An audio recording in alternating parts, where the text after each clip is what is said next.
Hello and welcome to another edition of Shoot the Defence on FNX, brought to you by Save Association and My Sportswear. I'm your host, Stel, and I have a co-host here by the name of Yannikis. How you doing? Not bad. Good. I'm good, mate. I'm good. I have a guest from round the corner, but he's actually on Google Hangouts. It is Harry from Sofa Sports News. How you doing, mate? I'm good, mate. How are you guys? Yeah, very good, mate. Very good. How's your show going? Good, I forgot to ask you before. Yeah, all good. All good. Keeping busy. You know how it is still, trying to juggle everything. But yeah, it's all good. Can't complain. Can't complain. I know you have a special guest coming on the show, and I'm not going to ruin the surprise. Yes, but, we do. We have a very special guest tomorrow. Fingers crossed everything goes well. So stay tuned for that. Absolutely. And our special guest tonight, because he is a special guest, he's none other than former Spurs, Man City, Liverpool and Sunderland midfielder or forward, Paul Stewart. Paul, welcome to the show, mate. Thank you, guys. How are you lot? Yeah, all good, mate. All good. Thanks for joining us. It's Halloween, by the way. It's Halloween. You know that, don't you? Well, I've got this skeleton sat beside me, so Took you 2 minutes. Exactly. Two minutes to get going at you. Yeah, exactly. Paul, do you know what? You mentioned this in your book. Actually, you're actually you're a trivia question, aren't you? You're the answer to a trivia question. Yeah, well, do you know what I am, guys? I'm the answer, but the wrong answer as well. Oh, really? Go on. Yeah, well, even the ones they have in the pub where you do you put your money in for the questions, like who wants to be a millionaire, and then it comes for bullseye and all that, and then they have a football trivia, and they say that I played in a Manchester derby for Manchester City, and I didn't actually play in a Manchester derby. Even though the question, if you say no, it's actually, they say it's right. But I only ever played in a testimonial. It was from a lad called Jimmy Nicol. Yeah. And I got sent off in the game as well. So not only is the question wrong, I got sent off in a testimonial for Manchester City against Manchester United for elbowing Jimmy Nicol. So, you know what? I'm just happy that it says that he did, rather than the actual story behind it. Well, do you know what? I completely forgot about the elbow. I didn't want to mention it because, I can't throw you under the bus like that, Paul. But yeah, thanks for telling us. Yeah, listen, you wouldn't be the first to throw me under the bus, mate. He does that to me and all, mate. Don't worry about that. No, we've got like buses pass here every minute. No. I'm trying to get myself out from under them. I'm on Paul's side tonight, just to let you know. Leave it out. All right. Gents, let's discuss the weekend's action, shall we? And Saturday lunchtime's kickoff was between Manchester United and Spurs. It might as well have been billed as the Harry Kane no-show. Now, the England striker hobbled off against Liverpool last week and was wrapped in cotton wool in the hope he'd be fit for Tottenham's Champions League encounter against Real Madrid. Now, Kane's absence led to Pochettino starting without a striker, selecting Son over Llorente. Spurs were, in all fairness, pretty toothless without the talisman, and other than Dele Alli's chance at the end, they rarely posed a threat. United weren't much better either. They took their one clear-cut chance. Anthony Martial scuffed shot with 10 minutes ago, beat Hugo Lloris, and United held on, although it was the polar opposite of the Alamo. Harry, despite Kane's absence, Mourinho went with a 3-4-1-2. Not only did the system work, his decision to replace Rashford with Martial paid off. As a neutral, were you happy with the performance of both teams?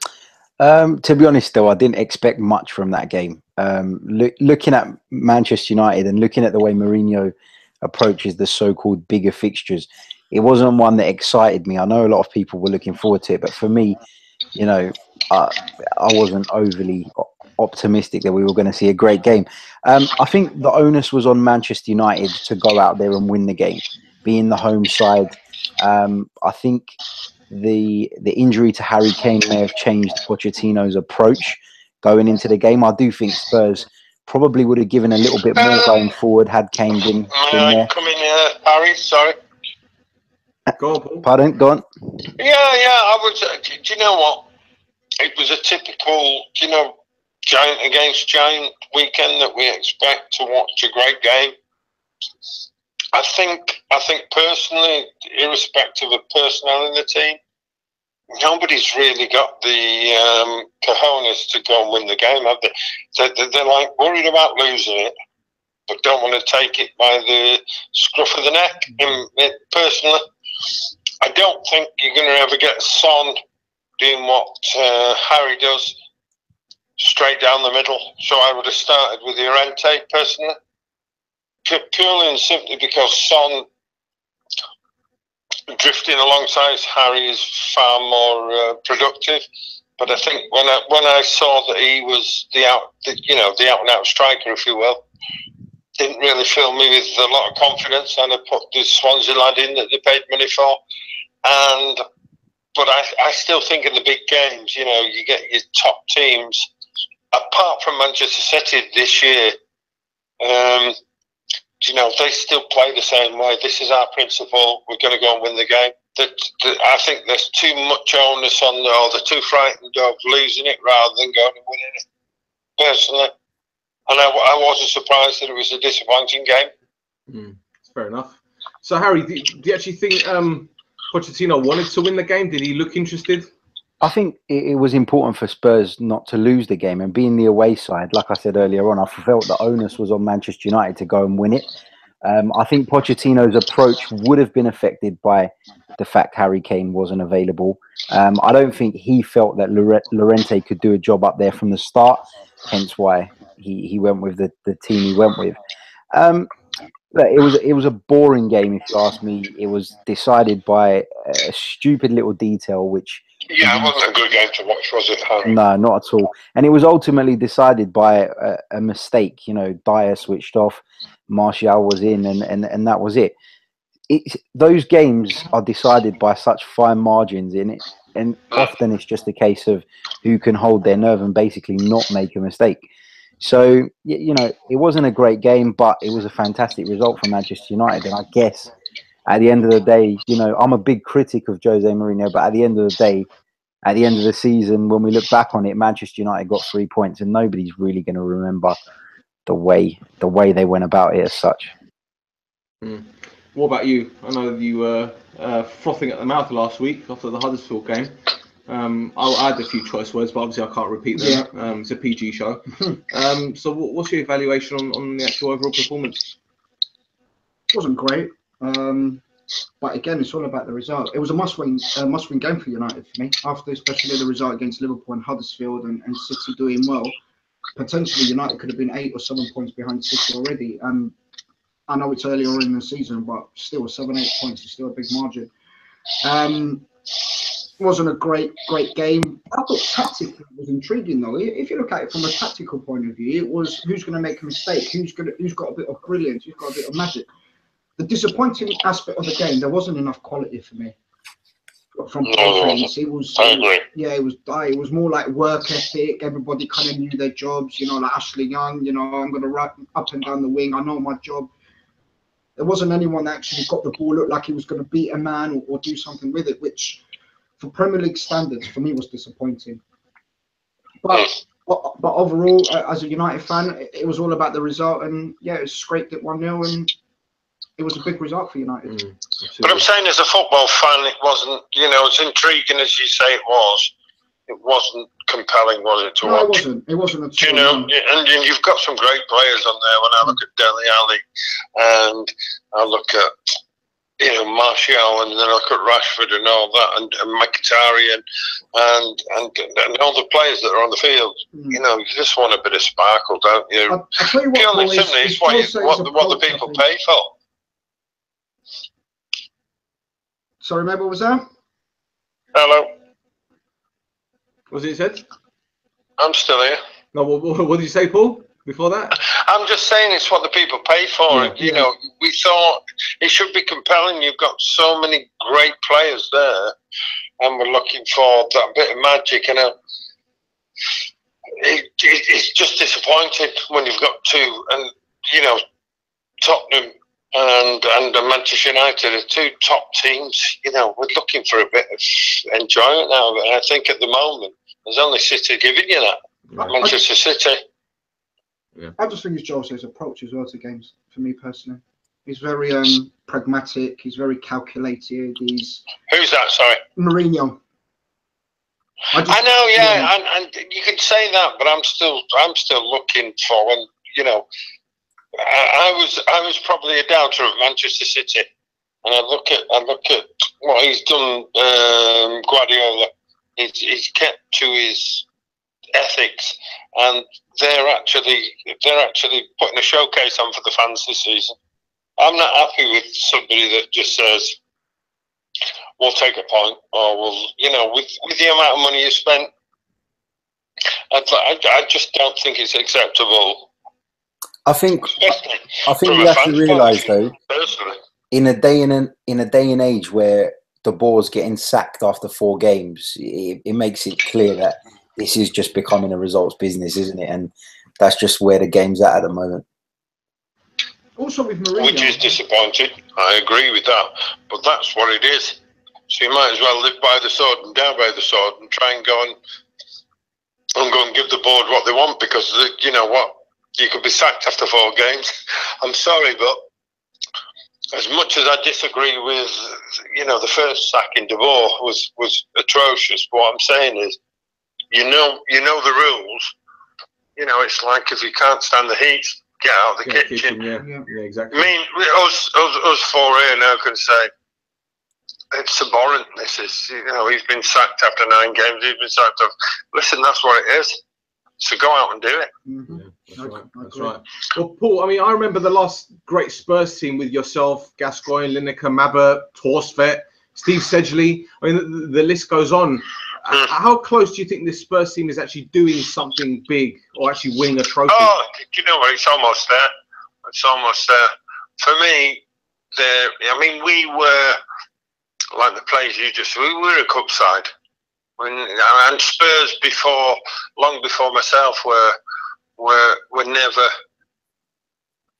they were never talked about in they're going to win the league, they're going to win the league. But you said they'll win a cup, because we might get beat 4-3 and we might win 4-3. Yeah. And that's not how you win titles. This Spurs team, I genuinely think, are probably going to be the main challengers for. I know Manchester United being 1-0, but I think over a season, and this is very rare for a Tottenham team, as they've done over the last year. They're going to take. The only thing that worries me about them taking them all the way is, it's that final push. It's that final push. But I think in terms of team-wise, I think, with your Dele Allis, your Kanes, your Winks, I think they're phenomenal. They're ready to take on the title rather than just a cup team, which we were. Absolutely. The worrying thing about Tottenham, still, is when Kane's not there, they're a totally different side for me personally. Yeah, but that's the thing where you guys are saying about Manchester United. That's where Mourinho's a little bit cuter than Pochettino in terms of no one player should really. And Kane for me is like, at the moment, he's the hottest property on the planet. But if he gets injured, the machine should still carry on, and that's whilst it's a big effect on the team, it shouldn't affect the whole results. You've got to still keep the wheels churning, and that's what Alex Ferguson, when he dominated, the wheels kept turning. You can't have one player that defines your whole season. No, I agree. No, absolutely. That's right. Well, gents, there was a question that you actually posed about Pochettino, and you said if Spurs are to seriously challenge for the title, how important is there a away form against the big clubs? Because it's another defeat on the road against one of the bigger clubs, so to speak. What possessed you to ask this question? I've been nice to Tottenham over the shows that we've done. I just think they were really disappointing for me on Saturday, in a sense of they could have gone out there to impose themselves, show everybody what they're about, and that wasn't the Tottenham team that we kind of got used to under Pochettino for the last couple of years. They looked very lethargic, run out of ideas for me. It looked like they didn't want to attack. It looked like they were just wanting to settle for a draw and go home. They were happy with a point. I expected more from Tottenham. And you know, and it's documented as well. Their away form against the bigger clubs is not good, and this issue, so to speak, with Wembley will cause them eventually not to charge for the title. Okay, fair enough. Harry, what do you make of this? Look, I know this sounds a bit bad coming from an Arsenal fan, but I never had Spurs down as title contenders anyway, and I haven't had, not last year, not the year before that, or not this year, because for me, Spurs have not proven anything. Going away to the big teams is important, of course, but let's be realistic. There's only, you look at the top 6 outside of that. If you beat everybody else and you have, you know, a good run against the rest of the league, then you can afford to just kind of get through those games with minimal damage. And by that, I mean pick up some points on the road. I don't think Spurs are title contenders. I don't think it's just because of their away form against the big sides. I think they're going to struggle at Wembley this year. They have struggled and they've dropped some silly points there already so far. And I just think the demands of the Champions League, and it looks like they're going to go through to the knockout stages. I think that's too much for them to handle. And I think we're going to start to see some cracks in their squad. Yeah, the thing is, I don't know if you guys will agree with this, but I've always been very, how can I put it, critical of Spurs' mentality. I remember a couple of years back when Leicester won the league, and I feel like I'm repeating myself. When Leicester won the league, they had that game. Spurs had the game against West Brom at home. They dropped points at home. They seem to be dropping points again in games which they should be winning. We saw Burnley at home, or should I say at Wembley, this beginning of the season. We saw Swansea City. Yeah. These games they should be winning. Okay, fair enough, they're creating chances, but then you're thinking, well, is it a mental thing? We saw them blow a 2-goal lead against West Ham midweek in the Carabao Cup, and yes, people will say it's just the League Cup, but how else are you gonna gain some kind of winning mentality or winning attitude if you're not winning trophies? I don't understand. Yeah, people. I think still, and you know, it pains me to say, but what your man just said then about not seeing Spurs as going on to win the title is, you know, it's just plain as a nose on your face. It's like he's saying, they don't go out and grind a result when they need to. You know, when you're playing West Brom, or when you know, I think, and listen, you know, I love Spurs, but I don't see them being able to do what Arsenal did under George Graham, what United did under Fergie in terms of when it ain't all going well, do they grind the result? Well, no, and I think that's what he's trying to say in a nutshell is, you know what, on the day, he probably said they're unbeatable when all the top players are on form, but when push comes to shove, at the moment, are we going to be titled? I sort of agree with what he's saying. It's that grinding result out when your back's against the wall, and that's fact. And I don't think you have to be a Spurs fan or an Arsenal fan or a United fan.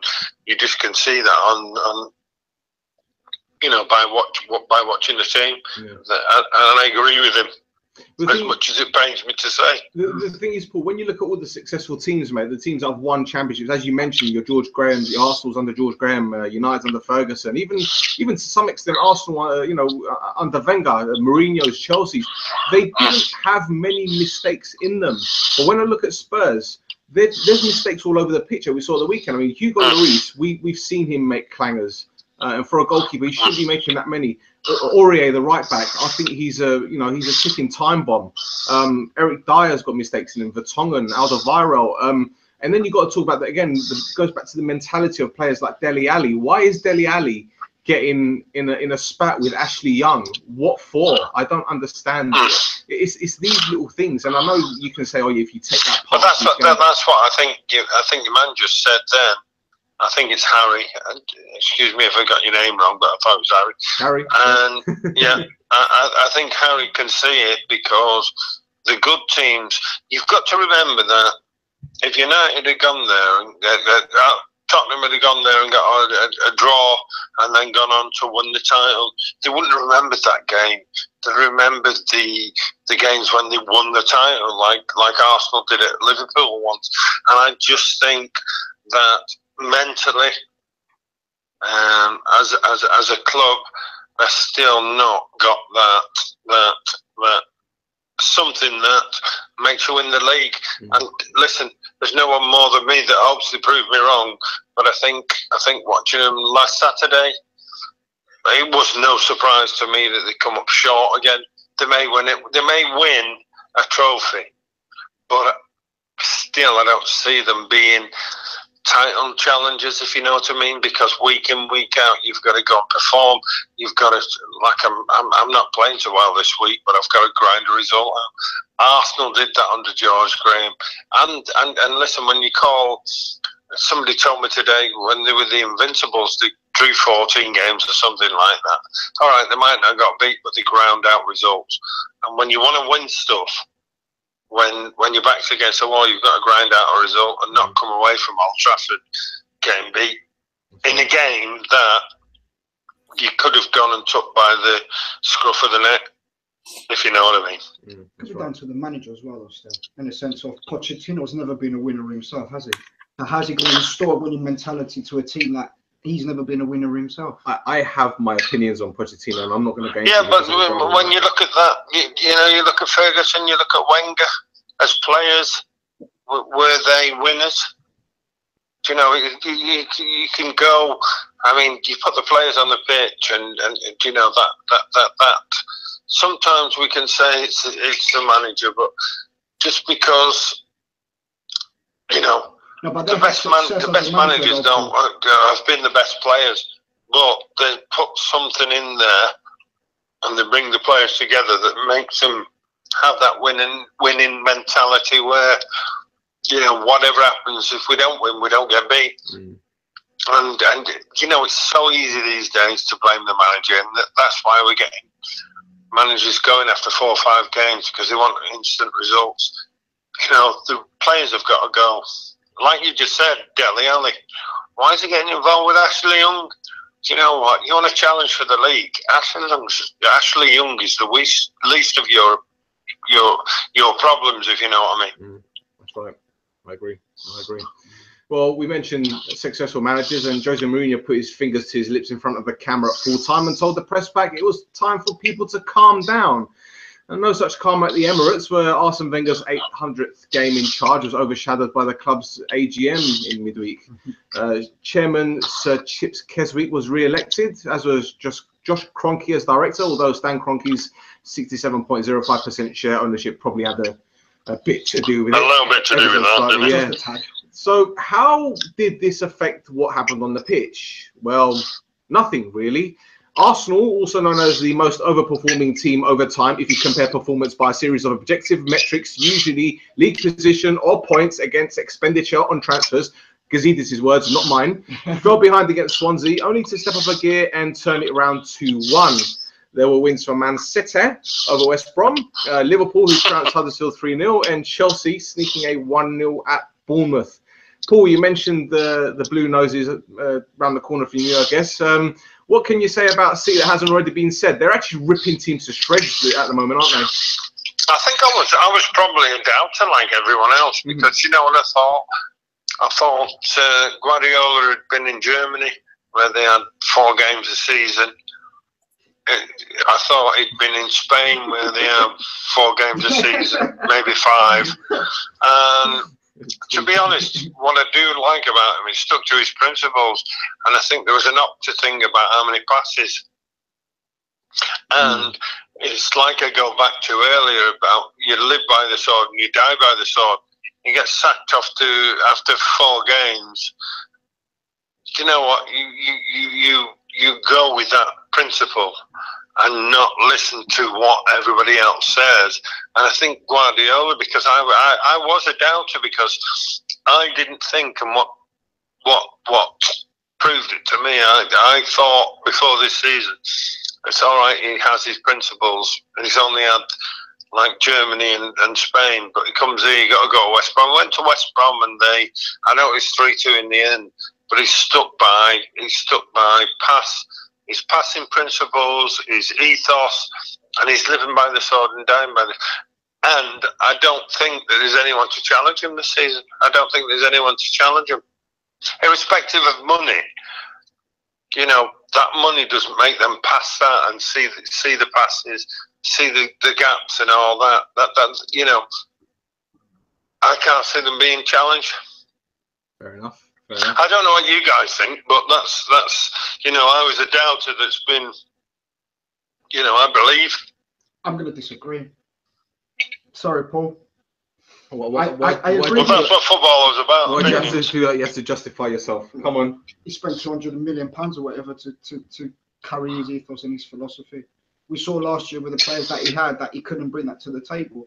So this year he's gone and bought Kyle Walker for 50 mil. He's got Stones there for 50 mil. He's bought Mendy for 50 mil. He's identified positions that he needs to improve. But let me tell you something. It's easy to use the ethos when he's got the money to back up. Yes, I know, what he's got to do, isn't it? I just think his passing ethos. I'm sorry that you know, United has spent the money. Arsenal chose not to let players go that wanted to go, and not buy players that they should have bought. Liverpool the same. Listen, the money market's going to be the same in January.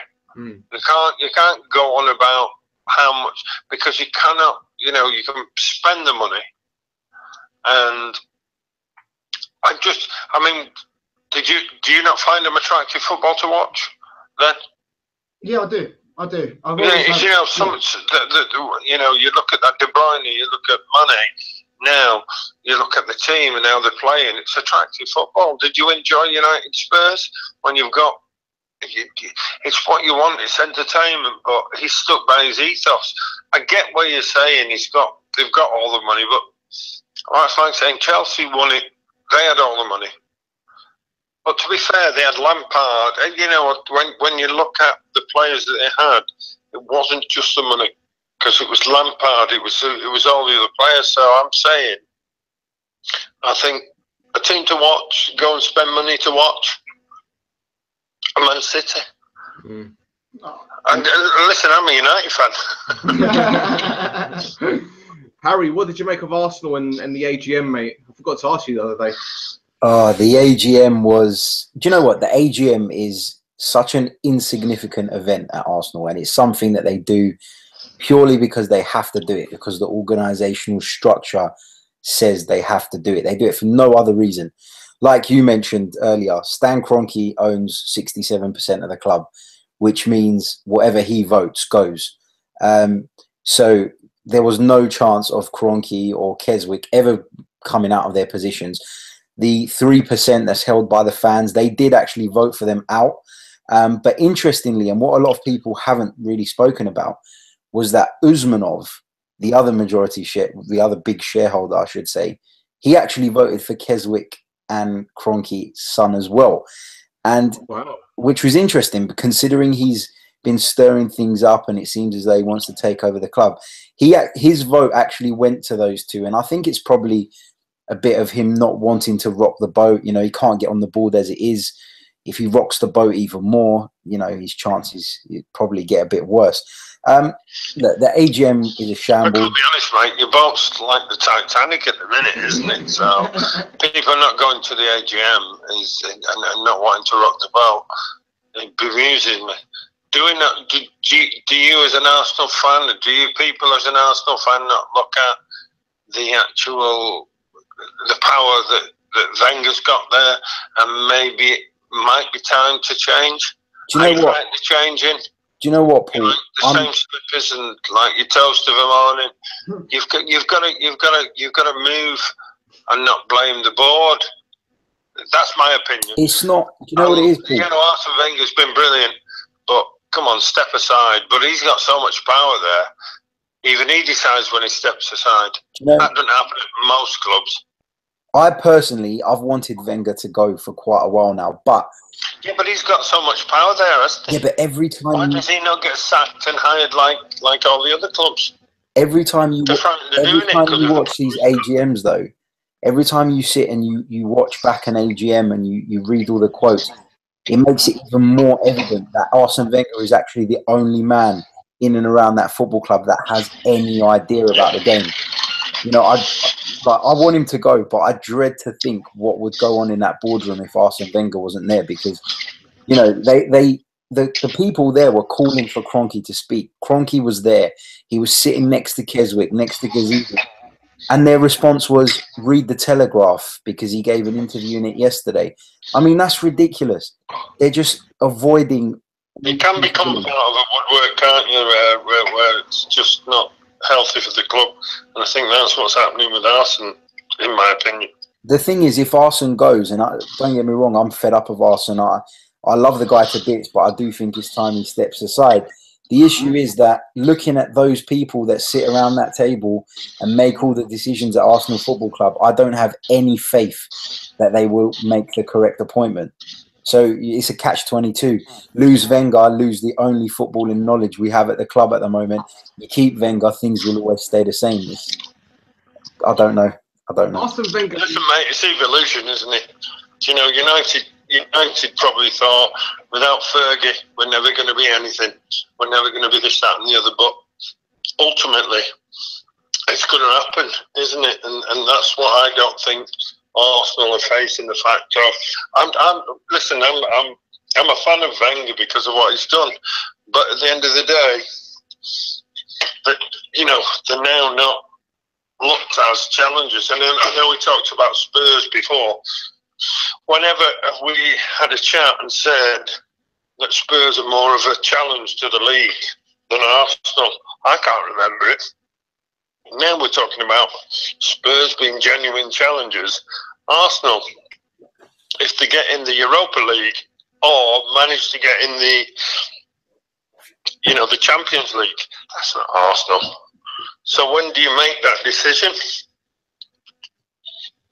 Oh, no. I just see Arsene Wenger as the drunk guy at the pub on a karaoke night, and the DJ wants to pack everything up, but he's holding onto the microphone. He won't give it back.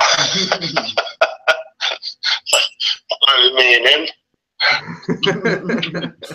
But I know where you're coming from. But at some stage, somebody's got to make that decision and say, Arsene's. They did it with George Graham when he dominated. So, it's got to be looked at and said,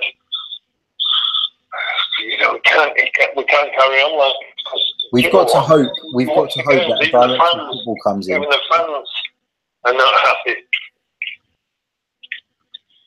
The thing is, you mentioned George Graham there, Paul, but the thing is, George Graham left because they found a brown envelope in his drawer. I don't think you're going to get that with Arsene Wenger. You might find a Plato's book or something like that. I don't know. Arsene's been stealing a living for a few years now, so. Whoa, you're waiting for that one.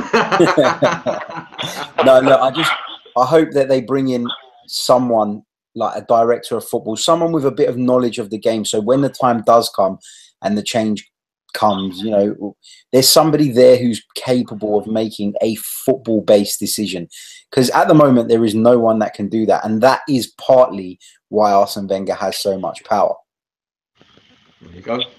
Yeah, you've got players that are unhappy at the top club, like Sanchez, Ozil, and don't look like they're happy on the field. Now, that's never been Arsenal, or the Arsenal I've known for years, But, when you talk about I want to leave Arsenal to a bigger club, it's the problem at Arsenal, because Arsenal are massive. Well, I think we're losing Paul. Paul, you there? Hello? There you are. He's back. No, what I was saying was, Arsenal, you've got players like Sanchez and Ozil that are wanting to leave, when they should be saying we want to join Arsenal because they're a top club. Yeah. You've now got top players wanting to leave Arsenal Football Club, which is never, ever been the case before.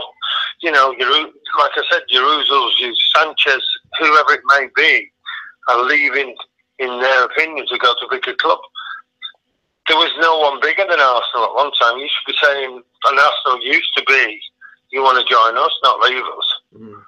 You know, you get Oxlade-Chamberlain that's left. It's just like, that never happened and shouldn't happen at a top club. We want to leave to go to a bigger club. We should be saying we're Arsenal.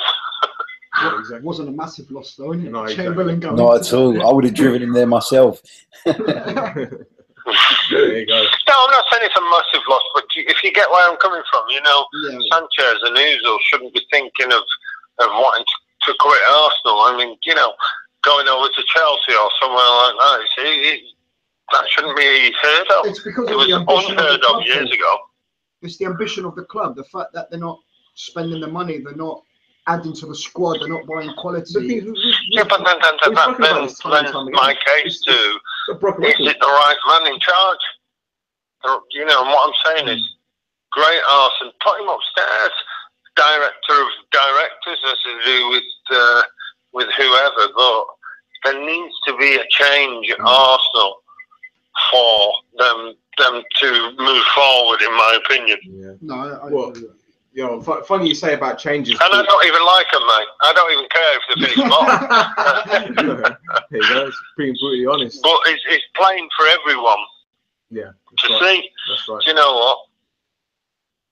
Change the club. And you know, he's been there too long, in my opinion. Great bloke, great manager, blah, blah, blah. But, you know, he's not getting the best out of anyone. That's right. That's right. Well, speaking of not getting the best out of anyone, last week we touched on the potential sackings of Bilic and Mark Hughes. What a different 7 days make, as they say. First, West Ham turn around the 2-goal deficit against Spurs, and then they blow their own 2-goal lead against Crystal Palace. Now, mate, I'm not sure what to say about West Ham anymore, really. It's just 1 week we're praising them, next minute we're criticising them, and then it's like Groundhog Day. shows how much we know about Exactly. football. What are we doing? What do we know, doing? innit? Jekyll and Hyde West Ham, really, innit? I mean, I thought the writing was on the wall for Bilic at half-time against Spurs. I thought, you know, bitter rivals, 2-0 down, luxury performance. Didn't look like they wanted to turn up and play. And then second half, I don't know what happened. I don't know what was said in that dressing room. I don't know what Bilic did, but they came up fighting, and that's what West Ham fans want to see. That's what any football club wants to see from their players. And then, like you said, they go 2-0 up at Palace, which was a big game for both clubs, and then to gloat, and then 96th or 97th minute, wherever that was, that must have been a kick in the teeth. But at least it's positive. At least there's a progression for the last week, 2 positive results. So onwards and upwards. And yeah, you know, when I look at West Ham and Bilic, you know, the best they're going to be is mid-table. If he's struggling to mid-table, which he is doing, can't get Andy Carroll on the pitch week in, week out. For whatever reason, you know, for me, I don't know why anyone would buy him at the moment. No, I just don't get why he can be, you know, off the field so much, and then you've got, they're never ever going to be challenged in the top 6, are they? no, But you expect them to be good enough not to be in the top 3, and I don't think, unless the owners are delusional, which probably Jeffrey Gold is, I don't know. But what I'm saying is they're not going to be up there. But at the minute, nobody's really bothered about. And when I say not bothered about him, you don't even give him a second thought, oh, West Ham have lost or something like that. And yeah, he's got, you know, did he buy an Artovich or they've spent big, but nobody's really expecting anything because there's nothing there. They you know, they're becoming an also-run team, which is disappointing. You know, unless I'm the only one. When I woke up when they beat Spurs, because I didn't watch it, and they turned it over, I thought they're going to get beat 4-0 against Spurs' second team here. And do you know what? Who did he bring in? I don't know, but at the moment, I just don't see him. I don't see what they're getting and what they're giving the fans, or what the fans expect. To be honest, if they want to make the next step, then I'm not so sure Bilic is the right man, because for me, that, you know, nobody really cares, or it's not about care. I know the West Ham fans do, but if you know what I mean, they've got themselves in the mid-table sort of also run sort of scenario. Yeah. Do you know what's funny though? Sorry, start of the season when we spoke about the signings in the summer. Yeah, we were saying that they West Ham and Everton. Yeah. We said, oh yeah, they've bought well, haven't they? And look how they've turned out. Yeah. So again, it shows what we know. Yeah. Harry, I know you're not a big fan of Troy Deeney's. He's been charged for violent conduct for grabbing Joe Allen by his little throat. The thing is, I can't help but think the FA needed an excuse to get him down Soho Square after his, how shall we say, I don't know, confession about Arsenal. What do you make of Mr. Deeney and his FA charge, mate? Look, for me, Troy Deeney's a thug. Always has been, always will be. And his comments after that game against Arsenal should have been the warning signs of what was to come. You know, he basically admitted on television that he goes on a football pitch with the intention of roughing people up in order to affect the result. So, you know what? First of all, going back to his comments, I thought he was classless to do that. I thought it was bang out of order to pick on one particular player the way he did with Per Mertesacker. You know, this is a World Cup winning player. What's Troy Deeney done? What promotion? Anything else? Not that I can remember. But Troy Deeney is not at the level where he can sit there slating World Cup winners. It is classless. It shows a lack of respect, not only for Per Mertesacker, but for the game as a whole. You know, it's just disrespectful. Paul Merson hit the nail on the head on Sky Sports, and I don't normally agree with Paul. I saw that. But Paul Merson basically said, when Watford got spanked, you do it week in, week out, you'd be there at the level they're at. I saw that. Yeah, he basically said, you know, when Manchester City spanked Watford, their players didn't come out after the game and say, oh, you know what, Watford didn't fancy that. Watford didn't have any balls, you know. And it's true. Classy people, classy teams. Did you not hear his following comment saying that, and I watched it actually, and he said, well, you know, because he said it was totally disrespectful, and he said, he talked about players, I think he was having a go back, in my opinion, but he said, that's the reason why we're at Arsenal, and he's you know, words to that effect saying, you do it week in, week out, you're at Arsenal. You know, to say what you said, you haven't even done anything yet.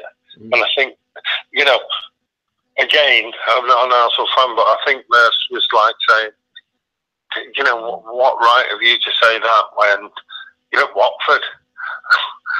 Yeah, you know, I'm not saying Watford are bad. What I'm saying is the kid hasn't reached like the heights of the players from Arsenal and the players from Manchester City, in my opinion. But I didn't see Deeney's comments, but I know they didn't go down well. Yeah, no, Paul, they didn't. Tell me something. I think you've got to be humble, haven't you? You know, you win a game like that, and Arsenal didn't perform on the day, but you just, you know what, you put your foot in your mouth, you come out and slaughter teams like that. There's no reason to do it if you're a professional athlete anyway. No, and in my opinion, he's only done that. I've been on the hidings of lower teams, but you just got to go. He's only done that to bring the spotlight back on himself, because let's be realistic, Troy Deeney has not been starting. Prior to that, Troy Deeney was not getting in Marco Silva's team. You know, it's a, hey, look at me, I'm the reason we got a result against Arsenal kind of thing. That's how I saw it. You know, he should have been... No, I agree with you. That's what I'm saying to you. You know, sometimes you have to be... I mean, what sports should teach you is being humble. Because sometimes, listen, you're riding out there and then all of a sudden you get brought down, and you should not remember that. It's surprising me about the kid, because I find him a hard-working... I'm not saying he's the most gifted, but, you know, he's made the best of what he's got in terms of ability. But he certainly let himself down in the comments that he's made about other clubs that he hasn't even achieved to play for. Do you know what I mean? So, you know what?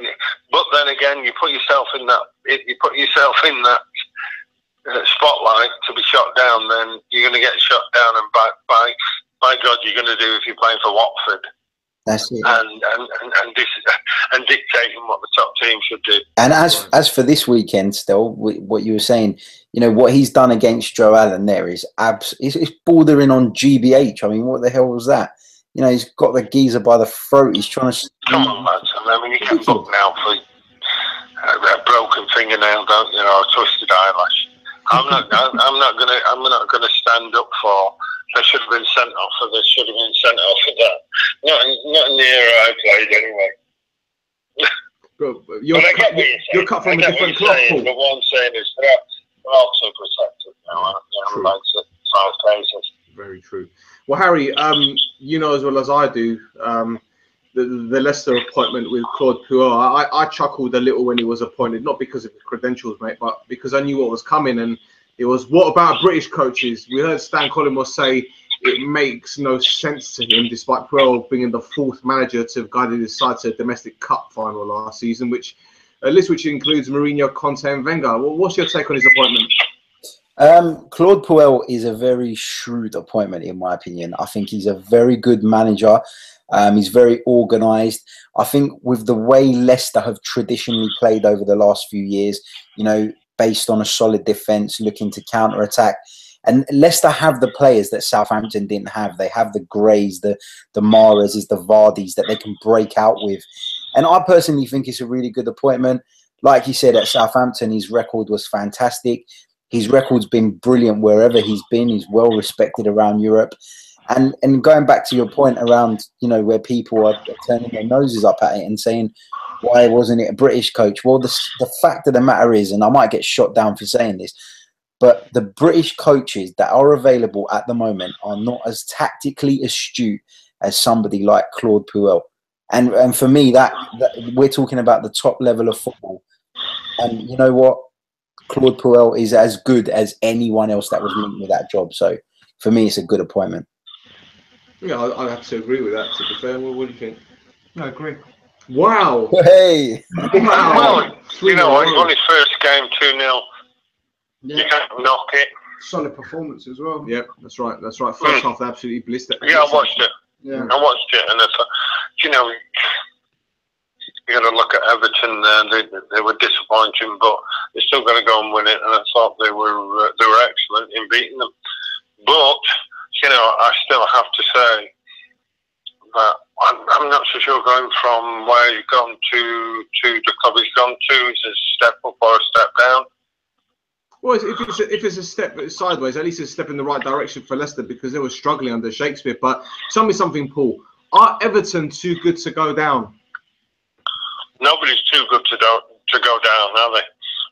One, I don't think they'll go down. I'll tell you why, because they've got quality within the ranks. And you know, they will get a manager in that will turn them around. But Everton shouldn't be a turnaround club. That's the thing. There shouldn't be a turnaround club. They should be challenging for the Europa. You know, just missing out or nearly getting 159 million, I think they spent. Something along those lines, yeah. Big who would you put in charge, guys? Who's of Everton? David Moyes, so they can go down. Stop it. I wouldn't wish David Moyes on my worst enemy, honestly. No, they're talking about Sean Dyche, aren't they? Yeah. Yeah, they are. Is the club going to be too big for him? I don't know. That'll be interesting. But then again, who's out there? Who's available, or who will want that Sam challenge? Allardyce. Yeah, man, no, but you've got Sam in it. Sam will keep you in the division. Yep. But do they not want a little bit more with 159 million? Listen, they recouped a lot on Lukaku, don't you know? So, but the press are always going to say how much they spent, not the balance books.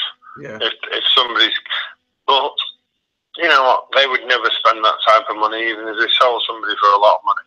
Yeah. Well, look, what I think is, if you go to Sam, you're going to get what you know. It's like going to Tesco's, isn't it? You get what you see on the tin. You're going to stay up, but you're not going to threaten anything. What about Roberto Mancini?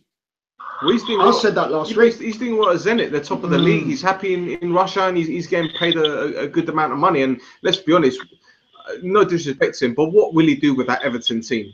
What will he do? Make them organised, defensive, strong, stable. Like our government's supposed to be, strong and stable. I wouldn't swap top of the league Zenit to go to Everton. I don't know. I'm buying a striker as well. Yeah, exactly. Where's Pellegrini these days? He's at It's, Southampton. Pellegrini's in China. Is in China. Hawaii? He's in China. I'll get mixed up with You Pellegrini. can't sell Lukaku, who's scored 25 plus goals a season, and then say where the goal's going to come from and not buy anyone. Yeah, Just don't. It just doesn't stack up that for me. exactly. Pellegrini manages Lavezzi, Harry. That's it. Yeah, in China. Yep. So, Right. we're going mixed up with Pellegrino. Pellegrino. He's your mate as well, Pellegrino. Oh, don't get me started on him. Right, in other news, England under-17s were crowned world champions after coming back from 2 down to beat Spain 5-2 in the the under-17s. Yeah, it's actually the second England age group to win a world championship this year. What did you make of it? I watched it. Yes. As much as it pains me to say this, there's a little player called Foden who plays for Manchester City. He's a smashy little player. I'll tell you what. Little? This coming from you? Yeah, well, I think the He must be small. Yeah, he's small. But he's 17, 16. He's still got time to grow. Sorry, Jan, I had to get one in, mate. Yeah, that's right, mate. You're on it as well now. Will we see him again, guys? That's the worrying thing, isn't it? Mm. Will they progress into the national squad as we know? Well, I know when Spain dominated, all their youngsters came through, Zavis and all the great players. But do you know what? I think we've won 3 major tournaments. I know you're saying this year, but I think we've won 3 major tournaments. 2 of them being world and 1 being from different age groups. 1 being Euros. Yeah. But are we going to see them because of the instant success rate? Should I say? Yeah. Is they go out and buy other people, and you know, he's a smashy little player. We must have something there that we can work on. Well, I say cut the amount of foreign players playing in one team, and then we might have to bring these kids through. Well, Brexit might do that, Paul. But the thing is, you said, are we going to see these players? I think the question is, are we going to see them play for their club teams? Because I know Chelsea have gotten, they have or had 19 players representing under-17s, under-19s, under-20s, under-21s, and those that appeared at the Toulon International Tournament. 19 players. Oh, they get rid of them, don't they? They do. They do. Solanke. They get sold them to Liverpool in the summer. I was listening to the Totally Football show today, and there was a gentleman on there from Football 365 whose name completely escapes me right now. But he made... It doesn't matter because you mentioned another show. How sorry. He made a really good point, and he said that, you know, all this does is show potential, but it doesn't guarantee anything. And I thought that was a really good point, because these players, they've been shown off to the world, and you know, maybe teams in Europe now will stop turning their noses up at English players, and you might see some of the younger players getting a chance in the Bundesliga, like Sancho has, or in the Eredivisie or whatever. But yeah, it shows that there's potential, but it doesn't guarantee you international success, and we have to be careful not to get carried away, I think. Yeah, but you don't know potential until you try them, no, Harry. Yeah, that's right. That's right. But, you know, I mean, if you're going to send them along to Barnsley and whatever else, you know, not disrespect. No, that's right. I think that's what the logo, wasn't it? You know, they need the. That's what I'm saying to you. They'll all be sent off when they get back here. Yeah. Because of the amount of foreign players, and not just that. It's not. I'm not against foreign players. What it is, clubs want to buy success. But if we limit the amount of foreign individuals in a team, and listen, no, in a squad, not in a team, we can't go back to the bygone ages where it's 4 players as it was, I think, when I played and just before. 4 players in a team. What I'm saying is, in a squad, and the squads are big, you can only have so many in the squad.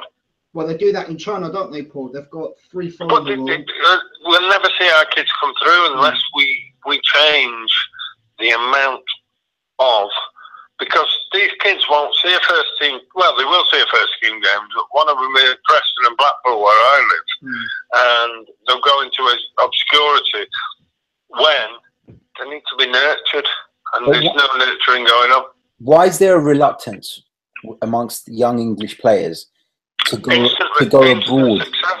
Yeah, but why is there a reluctance to go abroad? For example, you know, you see plenty of Spaniards at 17, 18, you know, they happily move abroad and join another, you know, we see German players come here, we see, you know, why are British players reluctant to go and play in the Dutch league, the German league, the French league, and get the experience they require at a young age? Yeah, but Parry, I'm not so sure it's the players, is it? But we're seeing. I'm sure, you know, it's who allows them. You know, we've got to understand they've all got agents, they've all got this, that, and the other now. I'm not so sure the player doesn't want to play first team football. But what I'm saying is, the coaching staff, is it going right through where we're coaching them? Well, I don't know, Paul, because we do see them, but they're not your big names. I mean, look at John Bostock. He's been doing fantastically well at Lens in France. You know, we've seen some players, British players in Belgium. We've seen some British players in the Bundesliga. We've seen in America. Have you watched the last 3 England internationals? Yes. I haven't. No. What I'm saying is, when do you see that changing? No, I can't see that changing. No, because you got the old boys club, and you got certain players that have to be picked for a sponsorship. But what I'm saying is, Arsenal or Manchester United or Tottenham or somebody will look at a situation. Look, Harry Winks may be, in my opinion, an exception of the rule, but most of them will look at a position and go, we need a replacement, let's go spend 50 million or whatever it is. And I think you've got players there, if only you can do what the Fergie's class of 92 he did with them, bring them in for a few games, pull them out, but you don't get that time at a club, do you? No. I think this year, this season, when you see De Boer go after 4 games, you know, the money, TV rights, everything that's involved in the game, you ain't going to get a chance to nurture good players. The thing is, Paul, I mean, I don't know if you remember this more than I do. Remember Steve Ball? Yeah. Yeah? Don't you remember he was in the Italian 90 squad? Yeah, I've seen him score the goal against Scotland when it took him on the back and then he turned the volley.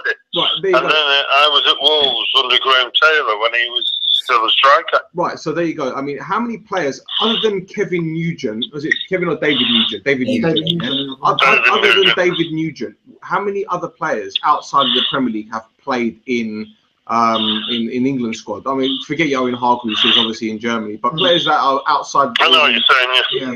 It rarely happens. Listen, you're struggling to pick an England team, right, from the Premiership that all of them are first choice players. No, you're right. You're right. You know, they're not all first choices at the teams, and when you look at that, you go, how do we expect to compete at the top level? You know, in major tournaments. That's right. I remember the last major tournament we went to, we had at least 5 players that were automatic first choice for the team, that were our first choice for England. There you go. See? There you go.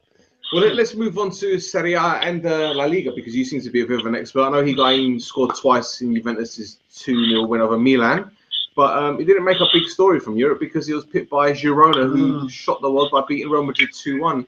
Real Madrid are actually now 8 points behind Barcelona. So is La Liga done and dusted? Not yet. Not yet. With Real Madrid's quality, you can't write them off. But what about Barcelona's quality? It's weird because the Barcelona this season doesn't attract me. They're not as good as other years, but their results have been phenomenal. 1 draw all season against Atletico Madrid, and they've won every single game. So you can't knock that. Barcelona's form is the reason why. You know, I think they're 8 points now. I think they're 5 ahead of Atletico, and I think 8 ahead of Real Madrid. I don't know what's happened at Real Madrid. I don't know if it's the success over the last 2-3 years and its complacency or something not right there, but they don't look the team that they did. They've got a lot of frailties at the back, especially. They look very poor. Ronaldo doesn't look like the same player since he's come back from suspension. Bale's had his problem with his injuries. It's only Isco and really Asensio that have kind of come to the fold this season. Apart from that, I wouldn't say they've looked average, but even the home form has not been good. They're losing to like Betis and Girona of all teams. I mean, Girona have just come up. Was it 84 years or something to play or something silly like that to play Real Madrid? So that was a massive shock, especially Madrid going 1-0 up as well. They're a Catalan club, Catalan, yeah. Cool. So it's not the first big result Girona have had this season as well. If I'm not mistaken, they held Atletico on the opening day as well, which was a shock as well. So yeah, you've seen quite a few shocks in Spain this year.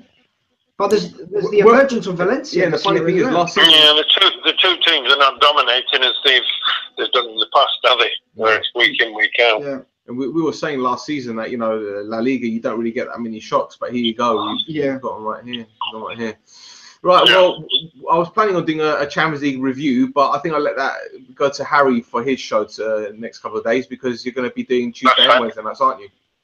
What's that, sorry? Say that again, sorry. I said we were going to do a Champions League review, but I'll leave that to Harry for his show. He's going to be doing it, aren't you, Harry?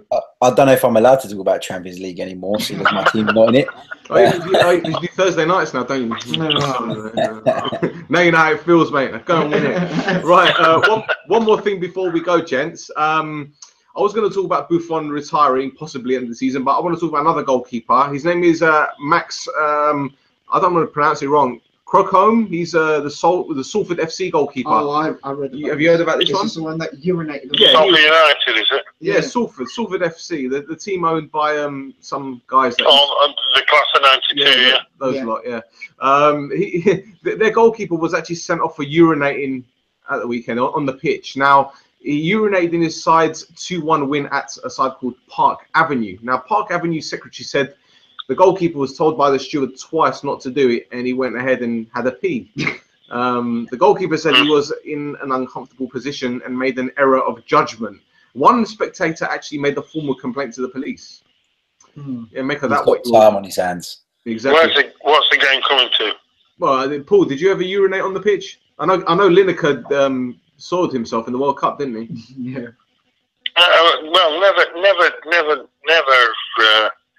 even thought about it, to be honest. But I've got to be honest. I mean, I think I've seen one of our greatest marathon runners and not short distance, middle distance runners having to go and have a pony at the side of the street when she was doing the marathon.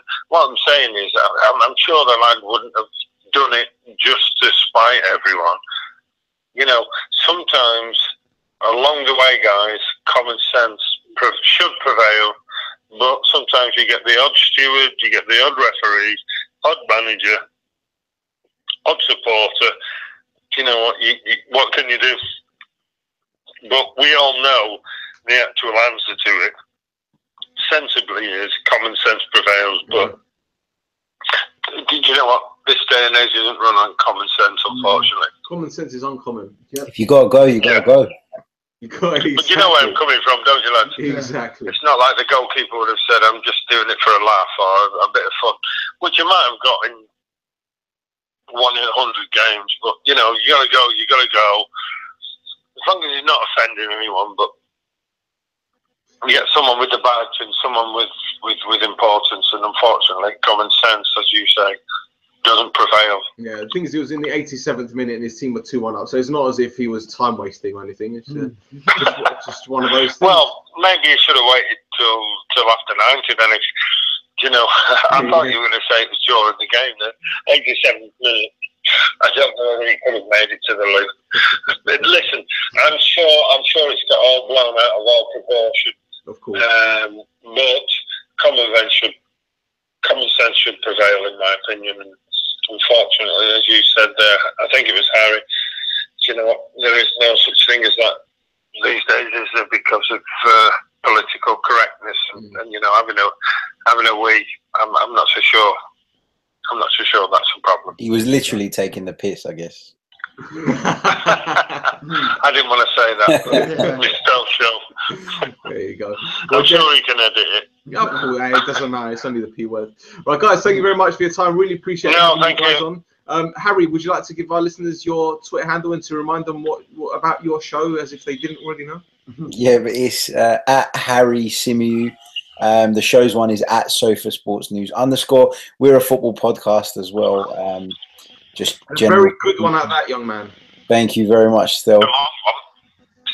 Pardon? I said it was a long one, that, Harry. You're at everything, aren't you? Yeah, and we're a football podcast. We have guests on from time to time and general football chit chat, and yeah. Great stuff. You, what's your Twitter handle? It's been great, lads, anyway. Thank you, Paul. Well, your Twitter handle's at pstewie103. See, I remembered that one. Remembered. Yeah. Okay. Well, Cheers, thank you Paul. very much for tonight, and it's been enlightening. It's been our pleasure. Thank you, Paul. Thanks Thank for your you. time, mate. You have a good Okay, evening. thank you. Nice to meet you, Paul. Good night, guys. Cheers. Take care, mate. All right. There you go, lovely Paul Stewart. Wonderful. What about you? What's your Twitter handle? Yannickus J. Excellent. We're on Twitter at Shoot the Defense. We have a Facebook group page. We're on the FNX Network. Follow those guys at FNX Network. Most of our shows, in fact, all of our shows are on it. Yeah, if you're watching this on YouTube, like, subscribe, do whatever you got to do. I actually don't really know how to end this show. It's just been one of those nights, hasn't it? Till next time, take it easy.